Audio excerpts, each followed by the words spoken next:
Halo Jabro Tim. Ada sesuatu yang lagi rame nih. Lu harus kasih dia kesempatan lagi. Di atas kertas lo semuanya harusnya menang. Ada bahasan yang paling ditunggu-tunggu.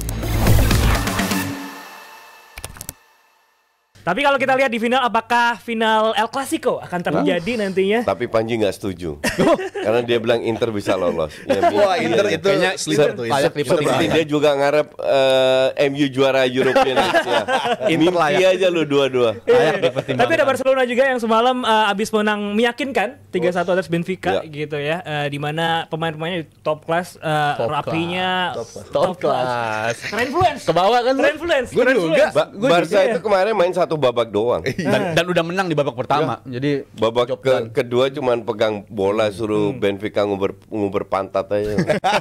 tapi Lamine Yamal ini lagi-lagi gue harus akui bahwa golnya ini salah satu yang terbaik lah di musim ini di Champions League yang kita pernah lihat touch-nya, keberanian dia untuk ambil keputusan menembak dari jarak seperti itu dan tekniknya. Dia umur 17 tahun. Lu 17 tahun ngapain aja, Jan?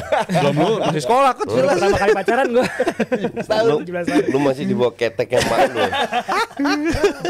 17 tahun lu. 17 tahun menang Piala Eropa, bisa menang Champions League, bisa menang La Liga. 17 years. Apa yang menurut lo coach? Dia Bakat. main nggak ada rasa takut, nggak ada rasa Satu, dia minder. punya bakat. Kedua, dia diarahkan dengan benar oleh orang tuanya, oleh pelatih. Tiga, dia bisa turunkan egonya. Ya. Jadi nggak hanya bakat doang, tapi dua ini penting. Itulah membuat pemain seperti dia sukses. Keempat, dia nggak dilanda cedera lama. Kalau kasusnya kayak Ansu Fati repot juga kan. Ya. Nah ini faktor-faktor semoga dia nggak cedera bener-bener yang parah kayak ACL atau apalah ngerti nggak? Semoga enggak. Semoga enggak. Kalau hamstring kan oke, mungkin agak lama tapi masih gampang recovernya. Nah kalau ini terjadi, ini bisa pemain bisa jadi top. Gila lu, 17 tahun bisa main kayak begini dan konsisten ya. Yap. Dia itu jarang main jelek. Ya. Beda sama Camavinga dan Tchouaméni. Rivale. Kalau dia benar-benar konsisten. Dan Yamal ini aspek yang gue suka sih aspek unpredictable dari dia ya. Yang mana dia susah banget ditebak.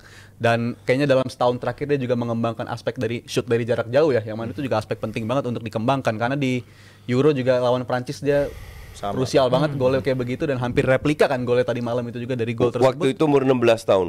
Iya, belum ulang tahunnya di final soalnya. Jadi Satu hari setelah final. baru 17. Jadi Iya. perkembangan dia pun sampai sekarang juga gue lihat perkembangannya makin naik juga gitu. Dibandingkan dia pas Euro sama sekarang, gue bilang bagusan dia yang sekarang, versi yang sekarang. Jadi ini pemain spesial banget yang dimiliki sama Barcelona. Dan walaupun beberapa kali gue ngeliat juga kayaknya ada treatment spesial dari lawan ketika berhadapan dengan dia ya. Mainnya tuh kasar banget, ngincar dia dihantam habis-habisan, tapi dia pinter ngelindungin diri juga gitu. Dimana itu sesuatu yang nggak bisa dilakuin Neymar dulu misalnya. Tapi kalau untuk si Yamal ini pinter banget dalam ngejaga diri dia, tapi aspek dia individunya itu tetap kelihatan. Dan itu menurut gue aspek yang nggak bakal Tapi hilang Barca dari dia. nggak tergantung sama Yamal, masih ada Rafinha. Ya. Itu Orang juga. meremehkan Rafinha, termasuk gue pada saat dia pertama kali datang ditaruh di sayap kanan. Ini apa nih pemain 60 juta kayak begini?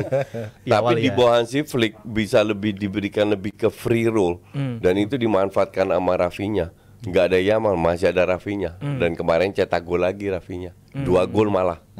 Dan kalau trajektori dari Rafinha dibilang ini potensi Ballon d'Or dengan berapa? 11 gol Ya. di Champions League. Kalau Barca menang Champions League, juara La Liga bisa. favorit. Ya, yang jelas bukan salah. Karena nggak menang Champions League. Nah kalau salah juga kita omongin juga unik karena di Champions League 3 gol doang gitu kan. Iya. Jadi ini ada masalah. 2 juga. match lawan Mau PSG dikantongin sama Nuno Mendes. Tapi di Premier League spesial. Itu aja dulu. Iya, emang Ballon d'Or berdasarkan Premier League doang. Sama Piala Ciki. Kalau Ballon d'Or 3 aspek ya. Kalau yang kita belajar dari kasusnya Rodri versus Vinicius kan 3 aspek ya. Kualitas individu, attitude, dan juga yang terakhir kualitas bersama timnya, trofi apa enggak gitu. Itu Iya. aspek yang menentukan. Dan menurut gue Rafinha punya kesempatan untuk itu karena sejauh ini Barca juga di semua kompetisi lagi bagus. Dan Rafinha sendiri gue bilang cukup berkembangnya pesat banget gitu dibandingkan sama versi dari musim lalu, 2 musim lalu ketika awal datang ke Barcelona. Bahkan lagi-lagi ujung-ujungnya kan output yang kita lihat gitu. Dari produktivitas ini musim paling produktif Rafinha sepanjang karir dia gitu. Iya. bersama Hansi Flick, dan tadinya kita kalau ngeliat di era Xavi mainnya mungkin di kanan doang atau digeser ke belakang striker, tapi di akhir-akhir era Xavi kan mulai bergeser di kiri, dan itu makin berkembang lagi dimaksimalkan di eranya Hansi Flick. Jadi menurut gue dia pun berkembang dan environment di sekitar dia juga mendukung dia banget. Apapun yang dia sentuh gue rasa lagi hasilnya wangi banget gitu. Lagi wangi, ya. Lawan Benfica pekan lalu, Benficanya error, dia shoot dari jauh jadi gol. Di La Liga juga wangi. Ngarah ke dia semua sekarang itu kesannya. Semua yang dia sentuh jadi emas, dan Rafinha menurut gue layak sih kalau sampai dia dinobatkan sebagai early favorites ya untuk dapat Ballon d'Or di tahun 2025. Mungkin lebih Rafinha daripada Yamal. Rafinha musim ini ya kualitasnya emang bagus banget menurut gue Rafinha. Dan Rafinha sendiri juga, Yamal sama dia kan juga ada fase paceklik ya sebenarnya di akhir musim, tapi mereka bounce back-nya juga cepat, dan itu menurut gue aspek penting juga untuk bisa nge-bounce back karir secepat itu menurut gue sih. Oke, tapi selain ada Rafinha dan juga Lamine Yamal, semalam ada juga Pedri yang jadi man of the match. Wah, Pedri keren banget. Kalau dulu ada Busquets, apakah di Beda.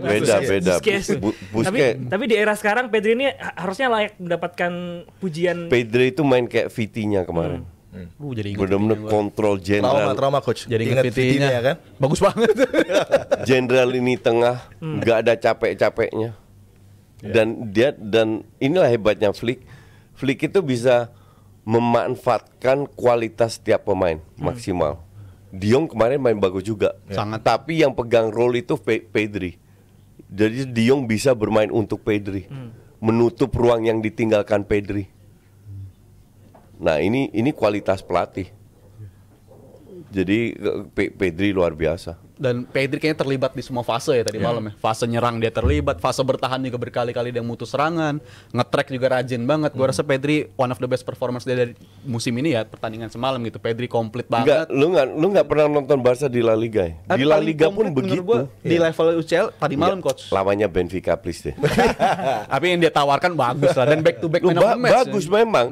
Cuman dia tiap match itu begitu mainnya. Kualitas dia di musim ini emang bagus banget. Iya. Dan di musim lalu kan kita nggak ngeliat versi ini gitu dari seorang Pedri. Di musim ini dia meningkat banget berkat Hansi Flick juga. Dan waktu itu gue sempat diskusi sama beberapa fans Barcelona di Twitter, dan ada aspek menarik nih yang mana dia ngasih gue thread gitu, yang mana dari dokternya yang unfortunately meninggal kemarin ya. Dan di tim ini juga di musim ini dia manfaatin Pedri itu bagus banget.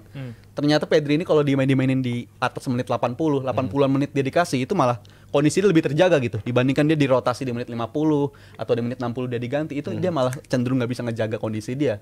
Dan itu terbukti, Slot juga pernah bilang gitu, ngejaga pemain itu bukan melulu harus dirotasi, tapi dengan lu ngasih dia menit bermain yang cukup dan sesuai sama arahan dokter, itu bisa berdampak bagus buat pemain. Dan terbukti menurut gue Pedri dapetin manfaatnya musim ini. Iya, tapi di musim pertama diperkosa sampai Olimpiade, langsung Euro. drop Euro Olimpiade over.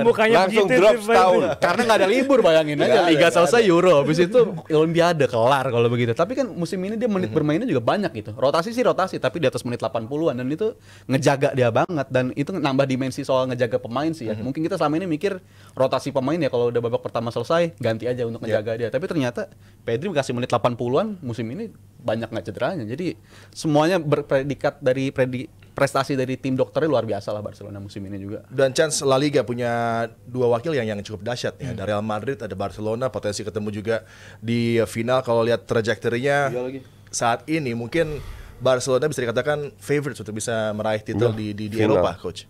Ya. Bracket kanan Definitely. Cuman kalau seandainya Barca ketemu Madrid, gue bilang Barca menang. Udah terbukti ya berapa pertemuan terkini. Apa sih yang membuat ada ya, gapnya pelatih miskin taktik sama pelatih kayak taktik itu doang bedanya. Kan, karena Padahal pelatih miskin taktik kualitas pemainnya lebih bagus. Itu aja bedanya. Tapi kalau Barca ketemu PSG, nggak yakin gue. PSG itu menurut gue tim terbaik pada saat ini dari sisi permainan ya. Murni dari permainan. Dan gue terakhir gue nonton tim bermain seperti ini tuh eranya Hansi Flick di Munchen. Itu benar-benar jarak antar pemain udah terukur semua, nggak terlalu jauh, nggak terlalu deket, positioning, timing. Walaupun kemarin juga agak gerasa-gerusuk di babak pertama, tapi secara overall leg 1 dan tim ini bagus banget. Oke. Berapa tim di dunia nih bisa ngobok-ngobok Liverpool? Di musim ini ya apalagi. Di musim ya. ini. Baru dia kayaknya. Dan form mereka di Berapa tim? League A gitu kan, Ya. yang dikatakan sebagai Farmers League justru kayaknya Premier League nih Farmers League ya, karena terlalu jauh sendirian. nyaman buat Liverpool. Iya. Ketemu PSG yang lagi Bagus formnya banget. bagus, Ya. mati nggak bisa berbuat banyak di adu penalti. Jadi Barcelona punya chance, Real Madrid punya kesempatan juga bertemu di final dengan Barca. Tapi jangan lupa ada orang dalam Barcelona di Paris Saint-Germain, Luis Enrique, sedang memberikan bukti nih. Sebelum kita lanjut ngomongin PSG Liverpool, ada saweran dulu nih. Ada Lane Pat Hobbs yang nyawer 50.000 nih ya, katanya YNWA adalah singkatan dari yang nangis warga Anfield. Ya. Kalah di Betul lagi. Ada juga Doni ini ya. Pertanyaan untuk Koci dan juga Rizal, kalau Barca musim ini bisa juara Liga dan juga UCL, bisa semifinal, apakah musim pertama Flick dinyatakan berhasil? Sejauh ini aja udah berhasil menurut Iya, gua. gue juga bilang sejauh ini. Ya. Orang itu hanya melihat trofi. Kalau gue ngeliat perubahan permainan daripada pelatih sebelumnya, ini benar-benar pelatih yang sangat cocok yang menjalankan filosofi Barcelona di mana filosofi ini hilang di bawah Sandro Rosell dan Bartomeu. Ya. Sekarang kembali lagi. Oke, jadi untuk gue apapun hasilnya, mau nggak juara apapun, tetap Flick berhasil. Iya, karena Dengan kualitas pemain di mana Barca keteteran secara financial, almost sebulan nggak bisa main, baru didaftarin. Pau Victor juga nggak bisa main, baru didaftarin. Banyak masalah non teknis, banyak pemain muda digunakan karena nggak bisa beli pemain. Bisa di atas Real Madrid sekarang, itu luar biasa. Iya, dan Itu selain berkat aspek Hansi ini, Flick. selain aspek pemain-pemain muda yang bisa dimanfaatkan, aspek dia bisa ngidupin lagi pemain-pemain yang dikira udah habis gitu. Lewandowski di musim lalu, Rafinha juga sempat Rafinha, kita mikir kayaknya nggak bakal bisa lebih dari ini gitu. Torres, Tapi ternyata Torres di musim juga. Ferran Torres, Ferran tiap Torres dikasih cetak gol kesempatan, terus tuh. tiap dikasih kesempatan bisa oke. Jadi aspek itu juga penting banget menurut gue, di mana dia bisa mengembangkan pemain-pemain yang dikira udah habis dan situasi yang mereka hadapin tuh berat banget loh. Kiper cedera sepanjang musim dan bisa datengin Szczesny, performanya oke. Jadi berkat Hansi Flick semua ini menurut gue.